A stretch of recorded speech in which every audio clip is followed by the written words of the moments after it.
Hello, old gays. I'm not having any kind of special opening thing because I have puffy morning face. I'm swollen and blotchy and just my back has been acting up.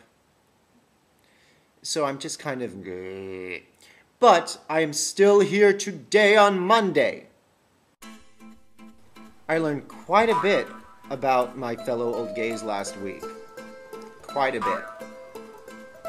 I learned that Van would like the human sex organs to be more attractive so that maybe they could grow out of the side of her head. A little flower right here. Pretty little flower, and you can just kind of rub the flower, and all I can say in response to that, Van, is you sure got a pretty mouth. I learned that Raul is quite the singer-songwriter. I mean, we've got our own little Neil Sedaka here on the Five Old Gays, and it was quite a catchy tune. In fact, I was at work on Thursday, kind of lost in my own little dream world, as is often the case when I'm at work. And I just started singing to myself. Literally, I am sitting there going, vaginas, vaginas, we all came out of the vagina.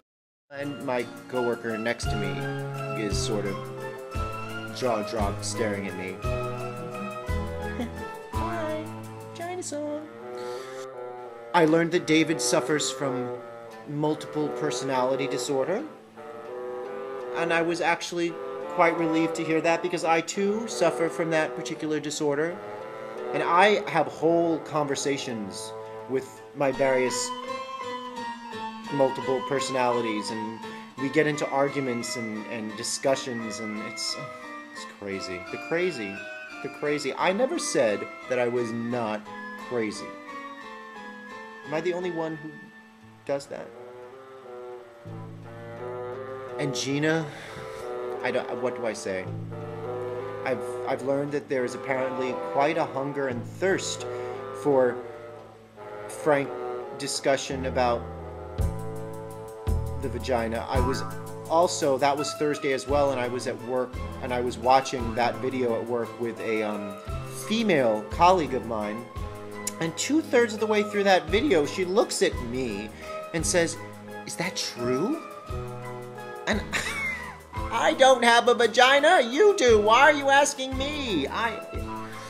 Apparently it's all true. It was also very interesting, the related videos all week of the Vagina Week that came up, and I watched a few. My favorite, and I'm going to put a link to it because I think everyone should watch it, over there, the link.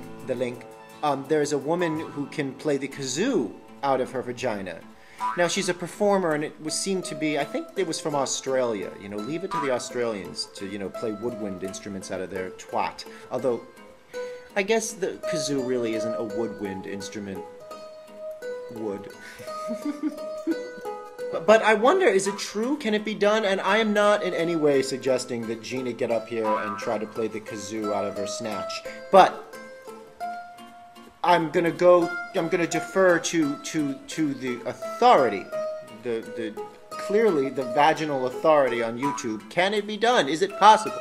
Can one play the kazoo out of the vagina? Now, I suppose one could, I mean, I can imagine playing the kazoo out of one's ass. Especially, first thing in the morning, I find. It's not another Vagina Week. I'm just curious about this kazoo thing. I encountered this man, old man, yesterday. What really caught me off guard was, I mean, literally, this man had the nose hair growing all the way down to his lip. I mean bushes of growing out, and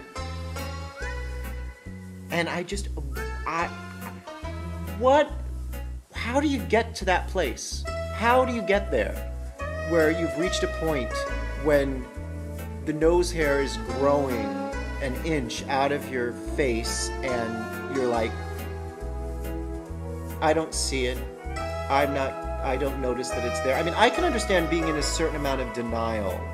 I'm in denial,